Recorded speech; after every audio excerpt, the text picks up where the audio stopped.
Hey guys, this is Desmond with another video again. And today I just want to address a comment that Sean from Kingdom and Context left on my channel in regards to the last video I made saying that he believes in another Jesus. The point of that video, if you guys have seen it, was the fact that he did not answer the question that Kelly stated in Colossians 1:15, asking if this helps his case that Jesus was created at some point in time, and of course, which Sean did not answer at all. You guys can actually look at that video right here if you guys would like.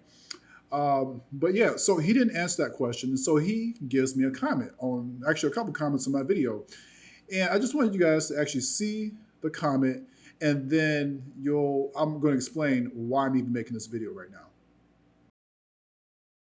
The arrogance is you thinking this video is legit, or that it actually addresses any of my arguments against the Trinity. You're just rehashing trite Trinitarian arguments and standing in the place of Christ by falsely condemning your brother in the faith, same as Kelly and many other Trinitarian adherents that I've encountered. It's all repeating the same out-of-context scriptures and undefined terms to cheerlead this man-made doctrine. These videos are rallying cries for the cult behavior that always follow hardcore Trinitarian doctrine. You pray for me, and I'll pray for you.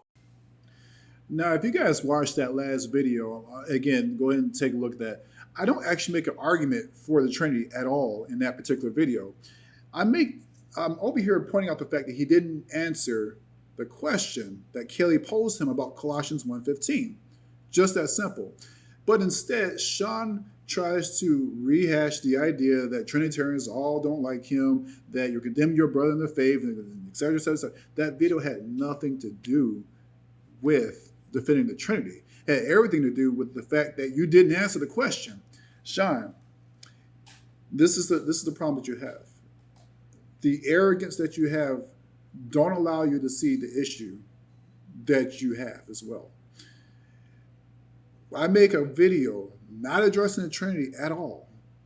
I'm not making an argument for that.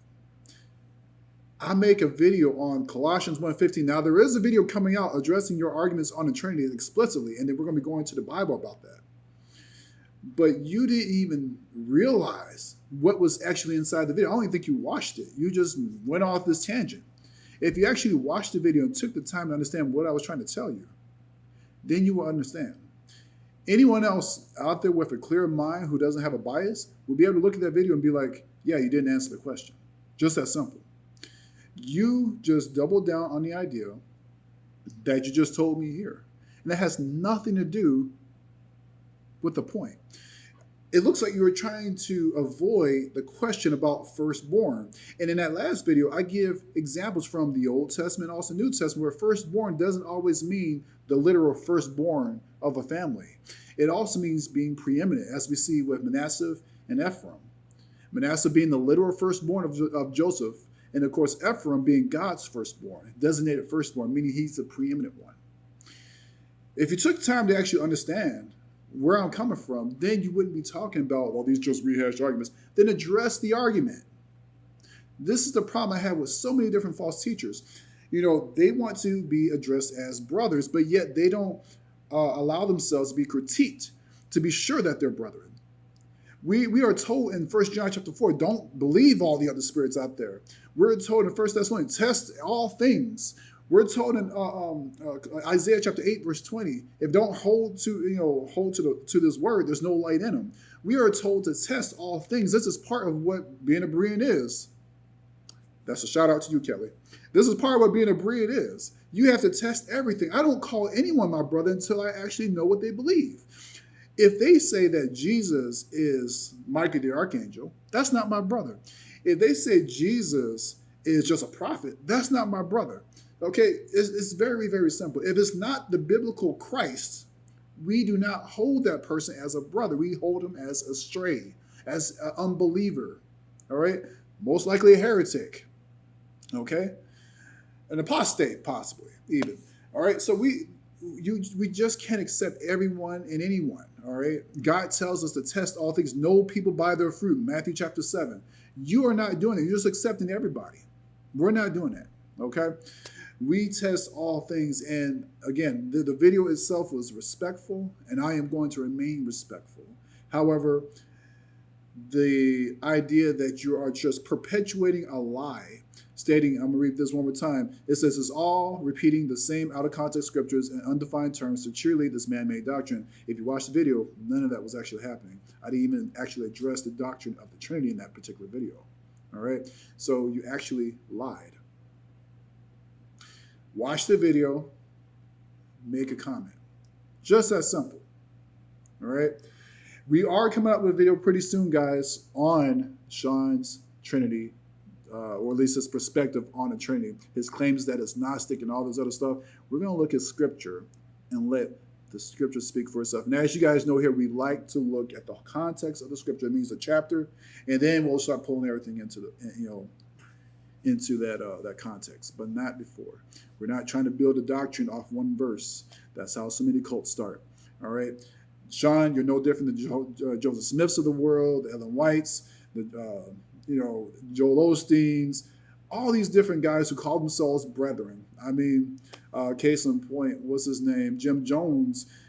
He seemed like a brother. I mean, this guy was doing so much stuff for the community at the time. He was designated as a guy who was bringing racial relations. He's making things better. But in the end, we also what happened. People drank the Kool-Aid and died. So it is important for us to call out false doctrine because they can be both spiritually and physically dangerous. I'm not sure where you're going with this, Sean. I'm not sure why you're building this cult. But best believe I'm going to try to warn as many people as I can. And if you want to talk, I'm more than open because, again, it's all about us being open to correction. It doesn't seem like you are, but I am open to correction. And if you think I'm wrong about that, especially that particular video, I want you to address that video and the statements that were made within. All right, guys. Hey, everyone, have a good night. Good morning, whatever time you guys watch this. Have a good one. Colossians 1:15. Do you still hold the view from Colossians 1:15 that actually teaches at some point Jesus didn't exist, and then at some point he did come into existence? As I said in my opening, it doesn't matter to me. I'm okay with him. I'm okay with him being in existence with the Father before the world was created, as Christ says in John 17:4-5. I also understand that all things came from the Father through the Son. So that means the Son came from the Father at some point. It doesn't matter to you or me in our statements of faith. It doesn't your salvation does not hinge on knowing something the Bible doesn't tell you. So notice, instead of answering the question about Colossians 1:15, going into the very sticky argument about what firstborn means within that context, because that's exactly where that argument would have went. Because, of course, like Jehovah's Witnesses hold to the idea that firstborn literally means first created.